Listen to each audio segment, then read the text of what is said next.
El Evangelio presenta a Jesús como el unigénito Hijo de Dios que se hizo carne.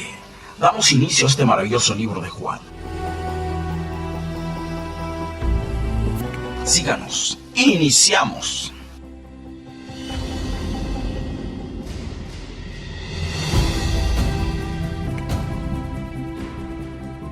El Evangelio según Juan, capítulo 1. En el principio la palabra ya existía. La palabra estaba con Dios, y la palabra era Dios. El que es la palabra existía en el principio con Dios. Dios creó todas las cosas por medio de Él, y nada fue creado sin Él. La palabra le dio vida a todo lo creado, y su vida trajo luz a todos. La luz brilla en la oscuridad, y la oscuridad jamás podrá apagarla.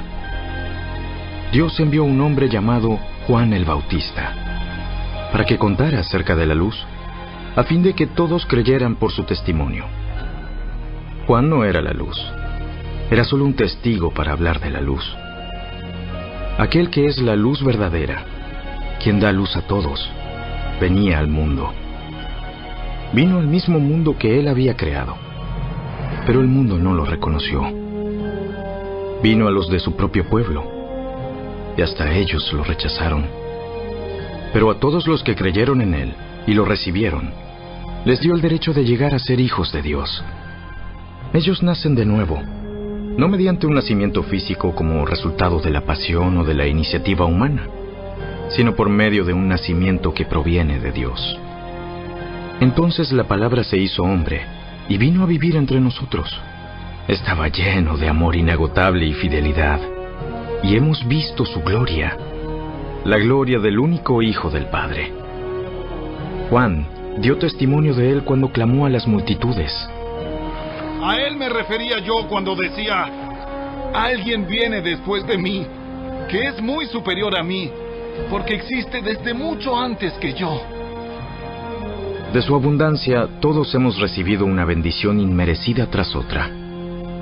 Pues la ley fue dada por medio de Moisés, pero el amor inagotable de Dios y su fidelidad vinieron por medio de Jesucristo. Nadie ha visto jamás a Dios, pero el único, que es Dios, está íntimamente ligado al Padre. Él nos ha revelado a Dios. Este fue el testimonio que dio Juan cuando los líderes judíos enviaron sacerdotes y ayudantes del templo desde Jerusalén para preguntarle: ¿quién eres? Yo no soy el Mesías. Bien, entonces, ¿quién eres? ¿Eres Elías? No. ¿Eres el profeta que estamos esperando? No. Entonces, ¿quién eres? Necesitamos alguna respuesta para los que nos enviaron. ¿Qué puedes decirnos de ti mismo? Juan contestó con las palabras del profeta Isaías: Soy una voz que clama en el desierto: ¡abran camino para la llegada del Señor! Entonces los fariseos que habían sido enviados le preguntaron: Si no eres el Mesías, ni Elías, ni el profeta, ¿con qué derecho bautizas?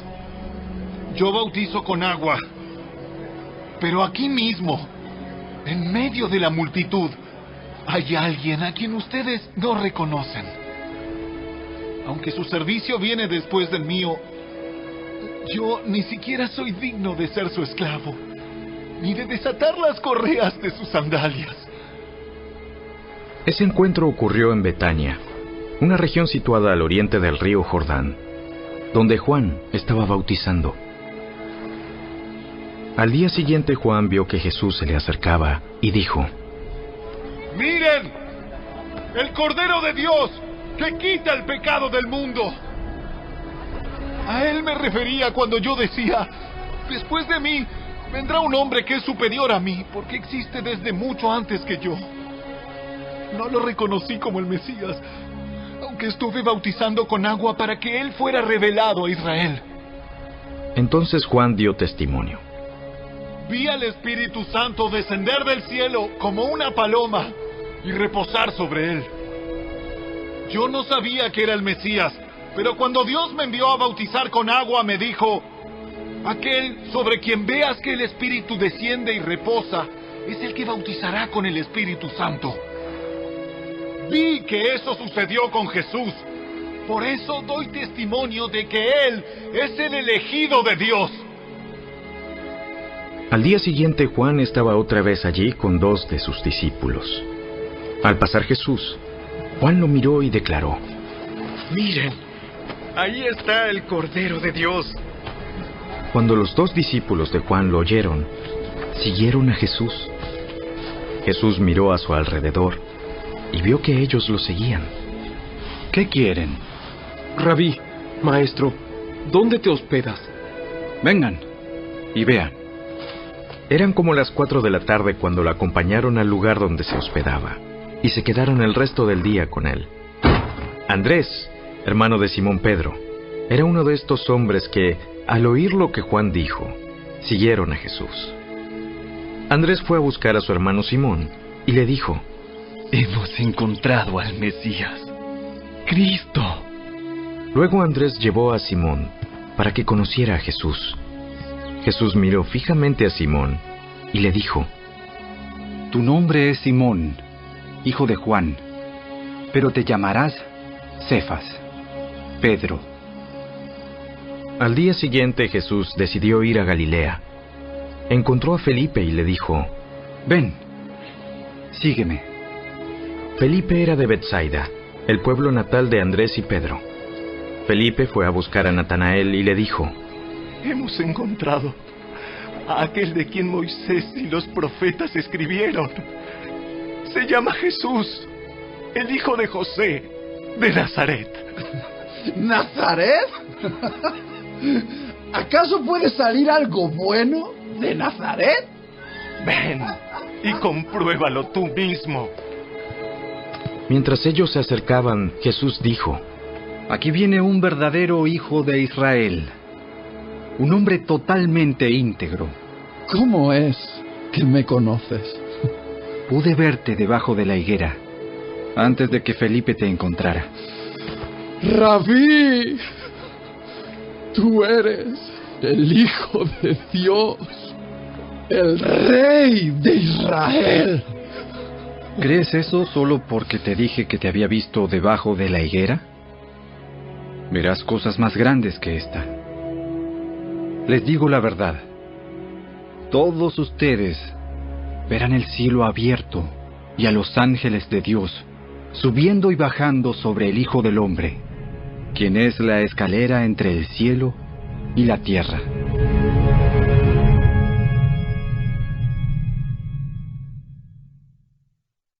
Capítulo 2. Al día siguiente se celebró una boda en la aldea de Caná de Galilea. La madre de Jesús estaba presente, y también fueron invitados a la fiesta Jesús y sus discípulos. Durante la celebración se acabó el vino. Entonces la madre de Jesús le dijo: Se quedaron sin vino. Apreciada mujer, ese no es nuestro problema. Todavía no ha llegado mi momento. Sin embargo, su madre les dijo a los sirvientes: Hagan lo que él les diga. Cerca de allí había 6 tinajas de piedra, que se usaban para el lavado ceremonial de los judíos. Cada tinaja tenía una capacidad de entre 75 a 113 litros. Jesús les dijo a los sirvientes: Llenen las tinajas con agua. Una vez que las tinajas estuvieron llenas, les dijo: Ahora saquen un poco y llévenselo al maestro de ceremonias. Así que los sirvientes siguieron sus indicaciones. Cuando el maestro de ceremonias probó el agua, que ahora era vino, sin saber de dónde provenía, aunque por supuesto los sirvientes sí lo sabían, mandó a llamar al novio. Un anfitrión siempre sirve el mejor vino primero. Y una vez que todos han bebido bastante, comienza a ofrecer el vino más barato. Pero tú has guardado el mejor vino hasta ahora. Esta señal milagrosa en Caná de Galilea marcó la primera vez que Jesús reveló su gloria, y sus discípulos creyeron en él. Después de la boda, se fue unos días a Capernaum con su madre, sus hermanos y sus discípulos. Se acercaba la fecha de la celebración de la Pascua judía, así que Jesús fue a Jerusalén. Vio que en la zona del templo había unos comerciantes que vendían ganado, ovejas y palomas para los sacrificios. Vio a otros que estaban en sus mesas cambiando dinero extranjero. Jesús se hizo un látigo con unas cuerdas y expulsó a todos del templo. Echó las ovejas y el ganado, arrojó por el suelo las monedas de los cambistas y les volteó las mesas. Luego se dirigió a los que vendían palomas y les dijo: ¡Saquen todas esas cosas de aquí! ¡Dejen de convertir la casa de mi padre en un mercado! Entonces sus discípulos recordaron la profecía de las Escrituras que dice: el celo por la casa de Dios me consumirá. Pero los líderes judíos exigieron: ¿qué estás haciendo? Si Dios te dio autoridad para hacer esto, muéstranos una señal milagrosa que lo compruebe. De acuerdo. Destruyan este templo y en 3 días lo levantaré. ¿Qué dices? Tardaron 46 años en construir este templo. ¿Y tú puedes reconstruirlo en 3 días? ¡Ah! Pero cuando Jesús dijo este templo, se refería a su propio cuerpo. Después que resucitó de los muertos, sus discípulos recordaron que había dicho esto y creyeron en las Escrituras y también en lo que Jesús había dicho. Debido a las señales milagrosas que Jesús hizo en Jerusalén durante la celebración de la Pascua, muchos comenzaron a confiar en él. Pero Jesús no confiaba en ellos, porque conocía todo acerca de las personas.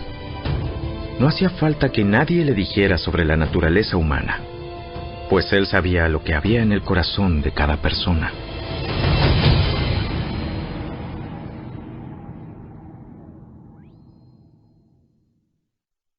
Capítulo 3. Había un hombre llamado Nicodemo, un líder religioso judío de los fariseos. Una noche fue a hablar con Jesús. Rabí, todos sabemos que Dios te ha enviado para enseñarnos. Las señales milagrosas que haces son la prueba de que Dios está contigo. Te digo la verdad. A menos que nazcas de nuevo, no puedes ver el reino de Dios. ¿Qué quieres decir? ¿Cómo puede un hombre mayor volver al vientre de su madre y nacer de nuevo? Te digo la verdad. Nadie puede entrar en el reino de Dios si no nace de agua y del Espíritu. El ser humano solo puede reproducir la vida humana, pero la vida espiritual nace del Espíritu Santo. Así que no te sorprendas cuando digo, tienen que nacer de nuevo. El viento sopla hacia donde quiere. De la misma manera que oyes el viento pero no sabes de dónde viene ni a dónde va, tampoco puedes explicar cómo las personas nacen del Espíritu. ¿Cómo es posible todo esto? Tú eres un respetado maestro judío y aún no entiendes estas cosas. Te aseguro que les contamos lo que sabemos y hemos visto, y ustedes todavía se niegan a creer nuestro testimonio. Ahora bien, si no me creen cuando les hablo de cosas terrenales, ¿cómo creerán si les hablo de cosas celestiales? Nadie jamás fue al cielo y regresó, pero el Hijo del Hombre bajó del cielo, y así como Moisés levantó la serpiente de bronce en un poste en el desierto, así deberá ser levantado el Hijo del Hombre, para que todo el que crea en él tenga vida eterna. Pues Dios amó tanto al mundo, que dio a su único Hijo, para que todo el que crea en él no se pierda, sino que tenga vida eterna. Dios no envió a su Hijo al mundo para condenar al mundo, sino para salvarlo por medio de él. No hay condenación para todo el que cree en él, Pero todo el que no cree en Él ya ha sido condenado por no haber creído en el único Hijo de Dios. Esta condenación se basa en el siguiente hecho. La luz de Dios llegó al mundo, pero la gente amó más la oscuridad que la luz, porque sus acciones eran malvadas. Todos los que hacen el mal odian la luz y se niegan a acercarse a ella, porque temen que sus pecados queden al descubierto. Pero los que hacen lo correcto se acercan a la luz, para que otros puedan ver que están haciendo lo que Dios quiere. Luego Jesús y sus discípulos salieron de Jerusalén y se fueron al campo de Judea. Jesús pasó un tiempo allí con ellos, bautizando a la gente. En ese tiempo Juan el Bautista bautizaba en Enón, cerca de Salim, porque allí había mucha agua y la gente iba a él para ser bautizada. Eso ocurrió antes de que metieran a Juan en la cárcel. Surgió un debate entre los discípulos de Juan y cierto judío acerca de la purificación ceremonial. Entonces los discípulos de Juan fueron a decirle: Rabí, el hombre que estaba contigo al otro lado del río Jordán, a quien identificaste como el Mesías, también está bautizando a la gente, y todos van a él en lugar de venir a nosotros. Nadie puede recibir nada a menos que Dios se lo conceda desde el cielo. Ustedes saben que les dije claramente, yo no soy el Mesías. Estoy aquí solamente para prepararle el camino a él. Es el novio quien se casa con la novia, y el amigo del novio simplemente se alegra de poder estar al lado del novio y oír sus votos. Por lo tanto, oír que él tiene éxito me llena de alegría. Él debe tener cada vez más importancia y yo menos. Él vino de lo alto y es superior a cualquier otro. Nosotros somos de la tierra y hablamos de cosas terrenales. Pero Él vino del cielo y es superior a todos. Él da testimonio de lo que ha visto y oído. Pero qué pocos creen en lo que les dice. Todo el que acepta su testimonio puede confirmar que Dios es veraz. Pues Él es enviado por Dios y habla las palabras de Dios, porque Dios le da el Espíritu sin límites. El Padre ama a su Hijo y ha puesto todo en sus manos. Los que creen en el Hijo de Dios tienen vida eterna. Los que no obedecen al Hijo nunca tendrán vida eterna, sino que permanecen bajo la ira del juicio de Dios.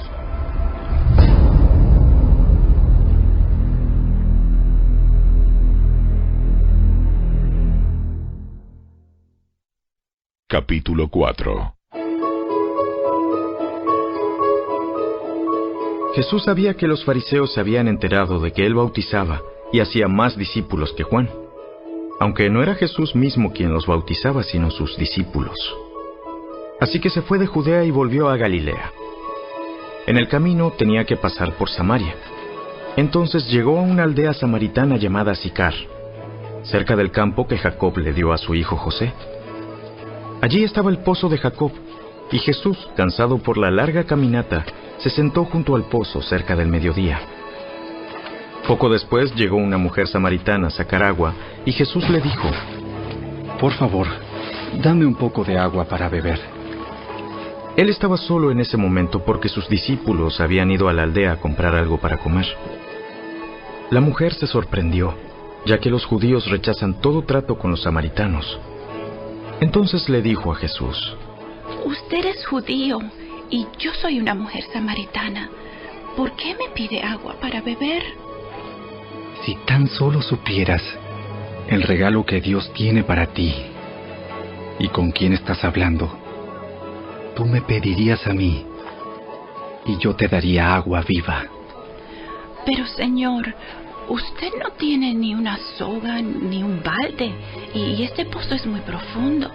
¿De dónde va a sacar esa agua viva? Además, ¿Se cree usted superior a nuestro antepasado Jacob, quien nos dio este pozo?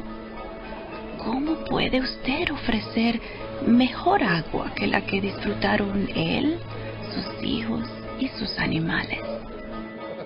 Cualquiera que beba de esta agua pronto volverá a tener sed. Pero todos los que beban del agua que yo doy no tendrán sed jamás. Esa agua se convierte en un manantial que brota con frescura dentro de ellos y les da vida eterna. Por favor, Señor, deme de esa agua. Así nunca más volveré a tener sed y no tendré que venir aquí a sacar agua. Ve y trae a tu esposo. No tengo esposo.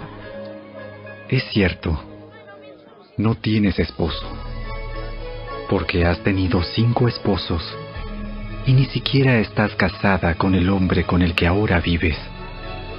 Ciertamente dijiste la verdad. Señor, seguro que usted es profeta.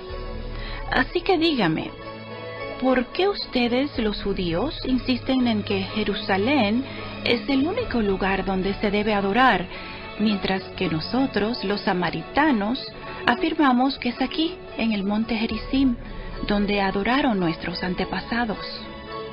Créeme, querida mujer, que se acerca el tiempo en que no tendrá importancia si se adora al Padre en este monte o en Jerusalén. Ustedes, los samaritanos, saben muy poco acerca de aquel a quien adoran, mientras que nosotros, los judíos, conocemos bien a quien adoramos, porque la salvación viene por medio de los judíos. Pero se acerca el tiempo, de hecho ya ha llegado, cuando los verdaderos adoradores adorarán al Padre en espíritu y en verdad. El Padre busca personas que lo adoren de esa manera, pues Dios es espíritu. Por eso todos los que lo adoran deben hacerlo en espíritu y en verdad. Sé que el Mesías está por venir, al que llaman Cristo. Cuando Él venga, nos explicará todas las cosas. Yo soy el Mesías. Justo en ese momento volvieron sus discípulos. Se sorprendieron al ver que Jesús hablaba con una mujer, pero ninguno se atrevió a preguntarle: ¿qué quieres de ella? ¿O por qué le hablas? La mujer dejó su cántaro junto al pozo y volvió corriendo a la aldea mientras le decía a todos: Vengan a ver a un hombre que me dijo todo lo que he hecho en mi vida. ¿No será este el Mesías? Así que la gente salió de la aldea para verlo. Mientras tanto, los discípulos le insistían a Jesús: Rabí, come algo. Yo tengo una clase de alimento que ustedes no conocen. ¿Le habrá traído alguien de comer mientras nosotros no estábamos? Se preguntaban los discípulos unos a otros. Entonces Jesús explicó: Mi alimento consiste en hacer la voluntad de Dios, quien me envió, y en terminar su obra. Ustedes conocen el dicho: hay 4 meses entre la siembra y la cosecha. Pero yo les digo, despierten y miren a su alrededor. Los campos ya están listos para la cosecha. A los segadores se les paga un buen salario, y los frutos que cosechan son personas que pasan a tener la vida eterna. ¡Qué alegría le espera tanto al que siembra como al que cosecha! Ya saben el dicho: uno siembra y otro cosecha. Y es cierto. Yo los envié a ustedes a cosechar donde no sembraron. Otros ya habían hecho el trabajo, y ahora a ustedes les toca levantar la cosecha. Muchos samaritanos de esa aldea creyeron en Jesús, porque la mujer había dicho: Él me dijo todo lo que hice en mi vida. Cuando salieron a verlo, le rogaron que se quedara en la aldea. Así que Jesús se quedó 2 días, tiempo suficiente para que muchos más escucharan su mensaje y creyeran. Luego le dijeron a la mujer: Ahora creemos, no solo por lo que tú nos dijiste, sino porque lo hemos oído en persona. Ahora sabemos que Él es realmente el Salvador del mundo. Pasados los 2 días, Jesús siguió camino a Galilea. Él mismo había declarado que un profeta no recibe honra en su propio pueblo. Sin embargo, los galileos lo recibieron bien, porque habían estado en Jerusalén durante la celebración de la Pascua y habían visto todo lo que él hizo allí. En su paso por Galilea, Jesús llegó a Caná, donde había convertido el agua en vino. Cerca de allí, en Capernaum, había un funcionario de gobierno que tenía un hijo muy enfermo. Cuando supo que Jesús había ido de Judea a Galilea, fue a verlo y le rogó que se dirigiera a Capernaum para sanar a su hijo, quien estaba al borde de la muerte. Jesús preguntó: ¿acaso nunca van a creer en mí a menos que vean señales milagrosas y maravillas? Señor, por favor, ven ahora mismo, antes de que mi hijito se muera. Vuelve a tu casa. Tu hijo vivirá. Y el hombre creyó lo que Jesús le dijo y emprendió el regreso a su casa. Mientras el funcionario iba en camino, algunos de sus sirvientes salieron a su encuentro con la noticia de que su hijo estaba vivo y sano. Él les preguntó a qué hora el niño había comenzado a mejorar, y ellos le contestaron: ayer, a la 1 de la tarde, la fiebre de pronto se le fue. Entonces el padre se dio cuenta de que la sanidad había ocurrido en el mismo instante en que Jesús le había dicho: tu hijo vivirá. Y tanto él como todos los de su casa creyeron en Jesús. Esa fue la segunda señal milagrosa que hizo Jesús en Galilea al volver de Judea.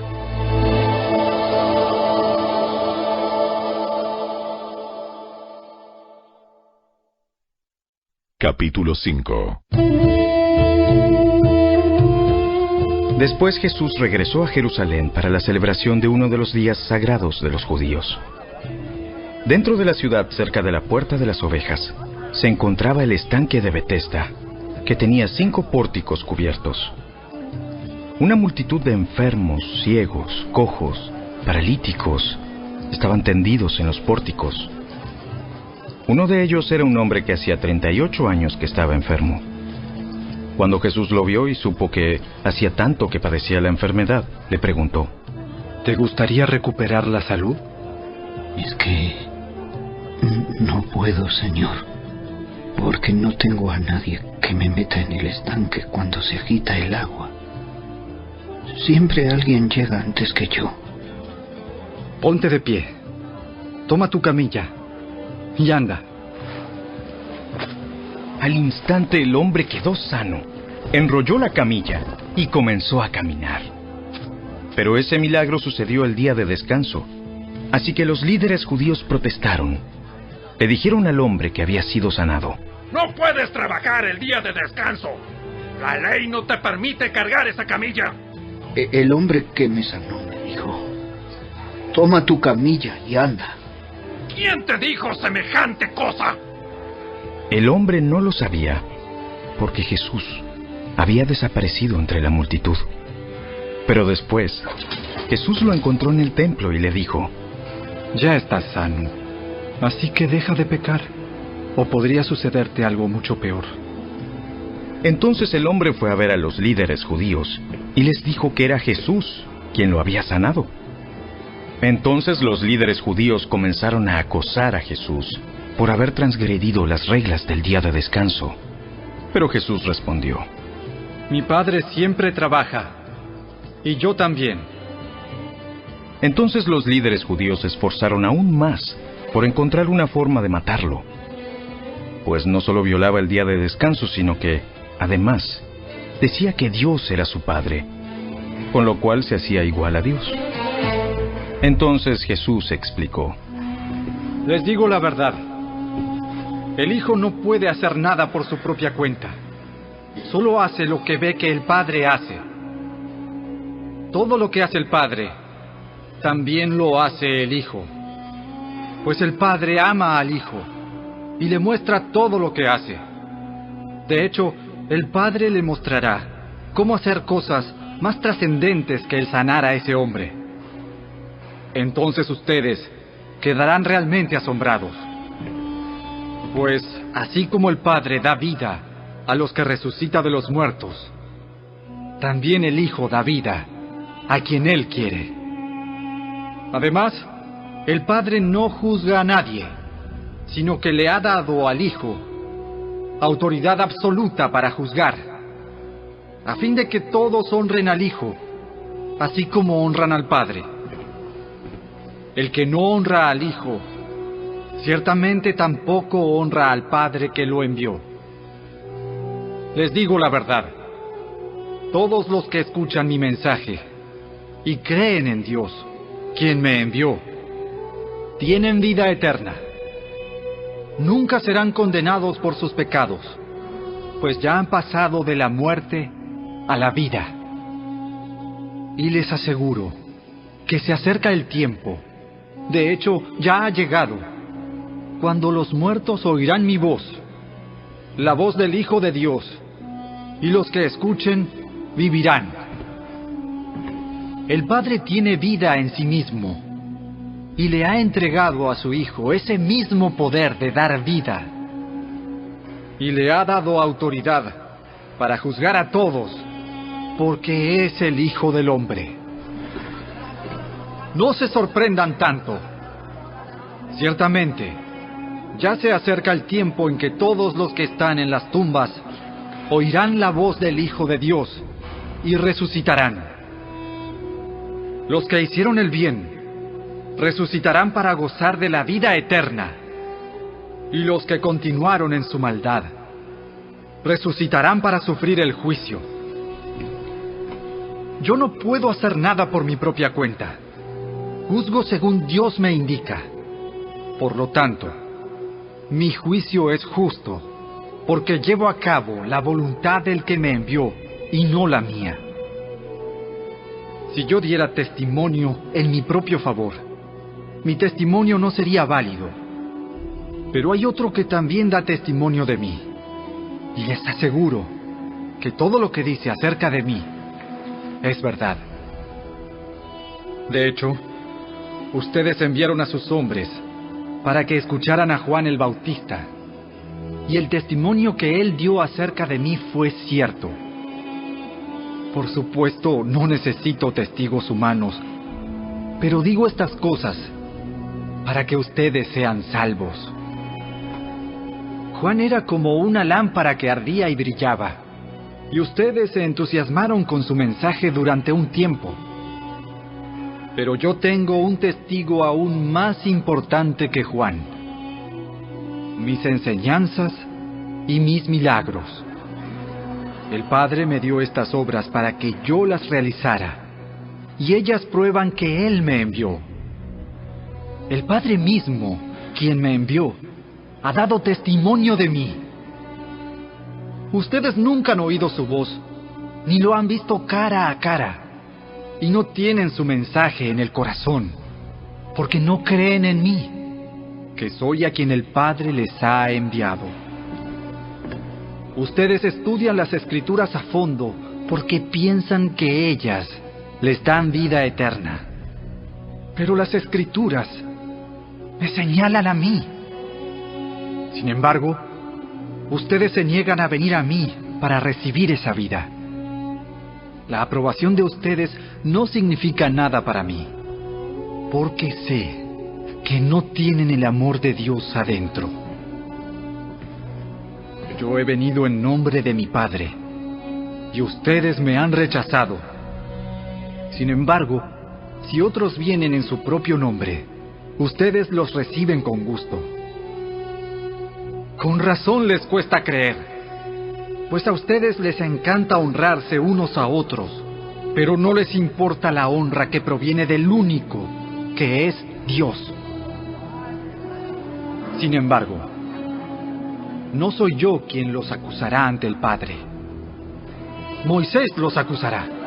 Sí, Moisés, en quien ustedes han puesto su esperanza. Si en verdad le creyeran a Moisés, me creerían a mí, porque él escribió acerca de mí. Pero como no creen en lo que él escribió, ¿cómo creerán lo que yo digo?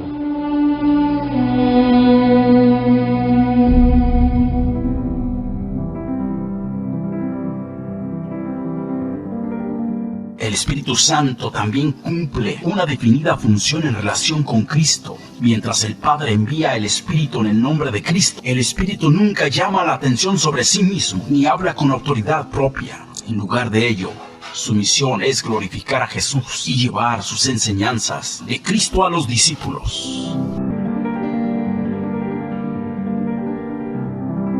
Hemos finalizado este maravilloso libro de Juan. Le invitamos todos los domingos en nuestro nuevo horario, 10 de la mañana, hora del Pacífico, aquí en Momentos Brillantes Radio. Y nuestras narraciones son traídas por Lectura Pública de la Biblia y Momentos Brillantes Radio. Dios le bendiga.